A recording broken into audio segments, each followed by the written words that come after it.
प्रश्न तीजो, यदि कोई वैष्णव सूतक अटकाव जैसे धर्म का पालन ना करे तो इसका क्या परिणाम होता है?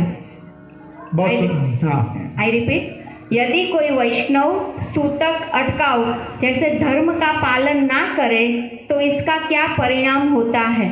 આજના યુગમાં બધાને જે કંઈ પણ પ્રકારના લૌકિક, વૈદિક, પારલૌકિક અથવા અલૌકિક જે કંઈ પણ ત્રાસ છે એ ત્રાસ છે જ.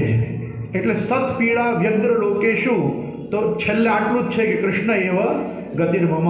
તો આ બધી જે પીડા થાય ને એ સત્પુરુષોને જ થાય. પહેલી વસ્તુ તો સૂતક નહીં પાલો, પિંડરું નહીં પાલો, અટકાવ नहीं पालो तो दुष्ट पुरुषों ने कोई पीड़ा थवानी है नहीं. इसका परिणाम क्या होता है? तो परिणाम तो धर्म पालन नहीं करने का एक ही होता है कि अधर्मस्तद विपर्ययः. अधर्म लाग से जे शास्त्रानुमोदित वेदानुकूल कर्म जो तमे न करो तो वेदो खिलो धर्म मूलम अधर्मस्तद विपर्ययः. घણા લોકો અમને પૂછતા હોય કે આમ તો હિંસા કરવાની, માંસાહાર કરવાની, આ બધાની આપણા ત્યાં બધું નિષેધ છે, પણ આપણા ત્યાં તબલા, પખાવજ, ઢફ આ બધું આપણે બજાવીએ તો એમાં તો પશુચર્મ આવે જ છે. તો એમાં કેમ આપણને માન્ય છે કે શાસ્ત્ર ગ્રહિત છે એ બધી વસ્તુ? તો અમે વધારે ને વધારે આટલું કહીએ કે શુષ્ક ચર્મ કાષ્ટવત બતાવ્યું છે કે સુખેલો જે ચમડો હોય એ કાષ્ટવત હોય. કાષ્ટ એટલે લાકડું, લાકડાની જેમ બાંધવામાં આવે. એનાથી વધારે અમે કંઈ સ્પષ્ટીકરણ ના આપી શકીએ. જેમ ઘણા લોકો પૂછે કે અંબર જે આપણે લઈએ એ ક્રોકોડાઇલનો બાય પ્રોડક્ટ છે, મગરમચ્છથી આવે છે. કસ્તુરીનો જે આપણે સેવન કરીએ એ મૃગ નાભીમાંથી આવે છે કે કોઈ એક પ્રકારનું ટ્યુમર હોય છે એના અંદરનો, એને આપણે કસ્તુરી કરીને વાપરીએ છીએ. તો એવી ઘણી વસ્તુઓ છે. હવે આ બધાનો એક જ જવાબ છે કે ઋષિ મુનિઓએ પુરાણોમાં, આગમમાં, સ્મૃતિમાં, વેદાદિ અન્ય શાસ્ત્રોમાં અને એના શુલ્બ અને કલ્પસૂત્રોમાં જેટલી વસ્તુને સ્વીકારી અને ગ્રહણ કરી એમાં હિંસા થતી નથી. એટલે જ શ્રીમદ ભાગવતે આપણને સમજાવ્યું કે યજ્ઞેર પશોર આલભનમ ન હિંસા. યજ્ઞયાગમાં જે પશુઓનું આલભન એટલે આ પશુઓના બાયો પ્રોડક્ટ્સ જે કામમાં આવે છે એ બધા પ્રોડક્ટ્સનો તમે જો ઉપયોગ કરો તો એનાથી હિંસા થતી નથી. તો જે વસ્તુ શાસ્ત્રાનુમોદિત, શાસ્ત્રાનુકૂળ છે, જે વેદાનુકૂળ છે, એ કદાચ આપણને જોવામાં લાગતું હોય પ્રત્યક્ષ પ્રમાણથી કે આ તો હિંસાનું જ એક બાય પ્રોડક્ટ છે, તો પણ એ હિંસા માનવામાં આવતી નથી. જેમ એક ફૌજી, એક સિપાહી કોઈને મારી નાખે ધર્મરક્ષામાં તો એને કોઈ હત્યાનો અપરાધ લાગતો નથી, અપિતુ એને સ્વર્ગ મળે છે, યશ મળે છે કે એને દેશની રક્ષા કરી અને એને પોતાનું સ્વધર્મ જીવ્યું, ભજવ્યું. તો એવી રીતે જ શાસ્ત્રમાં જેટલું છે એ તમે કરશો તો તમને પુણ્ય મળશે, અને શાસ્ત્રમાં જે વિરુદ્ધ કર્મો છે એ કરશો તો એનો વેદો ખિલો ધર્મ મૂલમ અધર્મ તદ વિપર્યય. એને આપણા ત્યાં કહેવાય પ્રત્યાવાય દોષ. શું કહેવાય? પ્રત્યાવાય દોષ. હવે પ્રત્યાવાય દોષ આ શબ્દ આપણા સંપ્રદાયમાં વારંવાર આવે છે, પણ લોકો સમજતા નથી કે પ્રત્યાવાય દોષ શું હોય છે.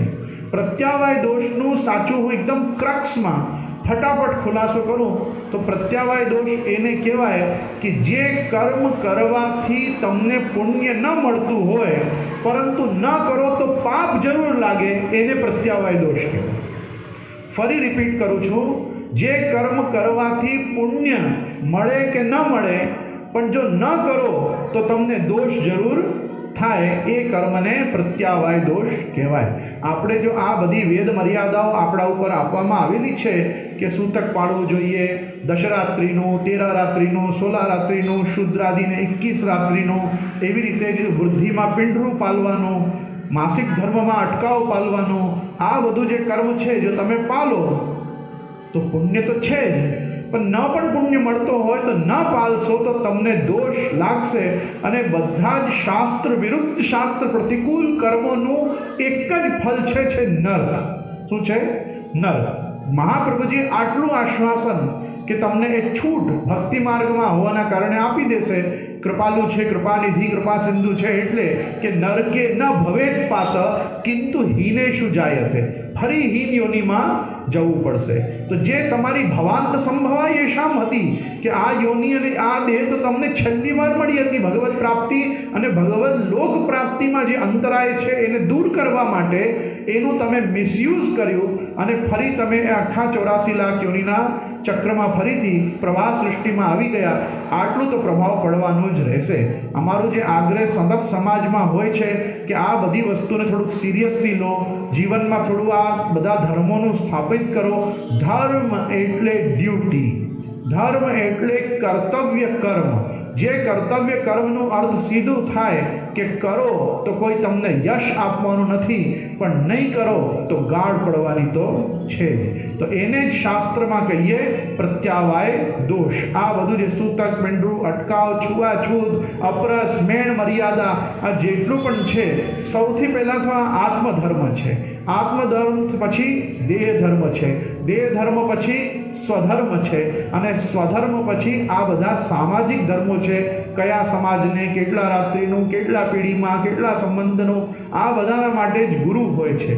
ગુરુ પાસે આવીને વ્યવસ્થિત બેસીને પોતાની રહેવા કરવાની સિસ્ટમ, દિનચર્યા, તમારી જીવનશૈલી બધું બતાવીને જો સમાધાન લેશો તો તમને સમાધાન બધું મળશે.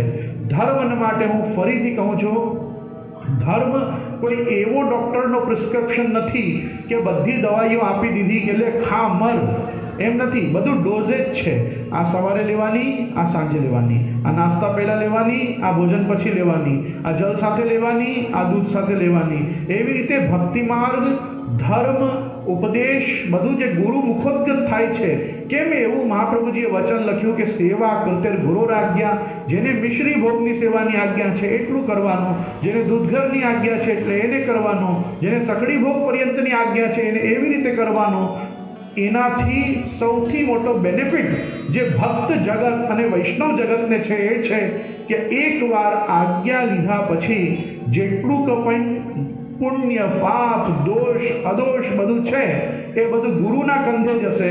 તમે ગુરુ વાક્યની છત્રછાયામાં આવી જશો અને એક નિર્ભયતા આવશે કે જેટલું પણ તમે કરો છો એ ધર્મ, ધર્મ અને ધર્મ જ છે, એમાં તમને દોષ લાગશે નહીં. હવે દોષની જે આખી જવાબદારી છે એ દોષની જવાબદારી ગુરુ ઉપર આવી જાય છે કે ગુરુએ જેટલું ધર્મ જેના માટે જેવી રીતે પ્રિસ્ક્રાઇબ કર્યું તેમ જેમ સહજમાં આપણે સમજીએ કે તમારું ડોઝેજ અગર રોંગ થઈ જાય ને કોઈ સાઈડ ઇફેક્ટ અને એલર્જી થાય તો એના દોષી તમે નથી, તમારો ડૉક્ટર છે કે જે કરેક્ટ ડોઝ તમને આપ્યો નહીં. આજે ભક્તિ માર્ગમાં જેટલું પણ ઇમ્બેલેન્સ છે એ આખા ઇમ્બેલેન્સ આપણી ન્યુટ્રિશન્સનું, માલ ન્યુટ્રિશન, ડેફિશિયન્સી, જે કંઈ પણ આપણને સાઈડ ઇફેક્ટ રૂપ થઈ રહ્યું છે એનું કારણ છે કે ગુરુ પાસે જઈને બેલેન્સ ડાયટ, કરેક્ટ ડોઝેજ અને રાઈટ પ્રિસ્ક્રિપ્શન આપણે લીધું નથી. જો આ લીધું હોત તો સંપ્રદાય આજે વધારે સ્વસ્થ, સમૃદ્ધ, સશક્ત, સુદૃઢ, સબલ અને સામર્થ્યવાન હોત. તો એટલે હું આટલું જ કહીશ કે આ બધા ધર્મો પાળવા કઠિન નથી. આજના યુગમાં તો વધારે સરળ છે, કેમ કે આટલું માણસ યાંત્રિક થઈ ગયું છે, એટલું માણસ તાંત્રિક થઈ ગયું છે કે તંત્ર યંત્ર એટલા નવા નવા તમારા પાસે છે કે તમે આ બધાથી બચી પણ શકો છો, પાલી પણ શકો છો, જીવી પણ શકો છો અને આ બધાનું સ્થાપન પોતાના જીવનમાં કરી શકો છો. એટલે આ બધાથી ગભરાવાનું નહીં. સૂતક, પિંડરું, અટકાવ એ બધું જીવનનું અપરિહાર્ય વિષય છે. આપણે એનાથી દૂર ભાગી શકતા નથી. જે સમય જે જવાનો હશે જશે, જે આવવાનો હશે આવશે, જે થવાનો હશે થવાનો જ છે. આપણે એ સમયમાં આપણું ધર્મ શું અને કેટલું આપણે પાલી શકીએ, જીવી શકીએ એની તત્પરતા સાથે આગળ આવવું જોઈએ. હું ફરી કહું છું, સ્વધર્માચરણમ શક્ત્યા નતુ અશક્ત્યા. આપણે અશક્ત નથી, શક્તિથી ધર્મનું પાલન અને રક્ષણ કરવું જોઈએ. કેમ કે ધર્મ એવ હતો હંતિ ધર્મો રક્ષતિ રક્ષિતા તસ્માત ધર્મો ન હંતવ્યો માનો ધર્મો હતો વ્યધિત.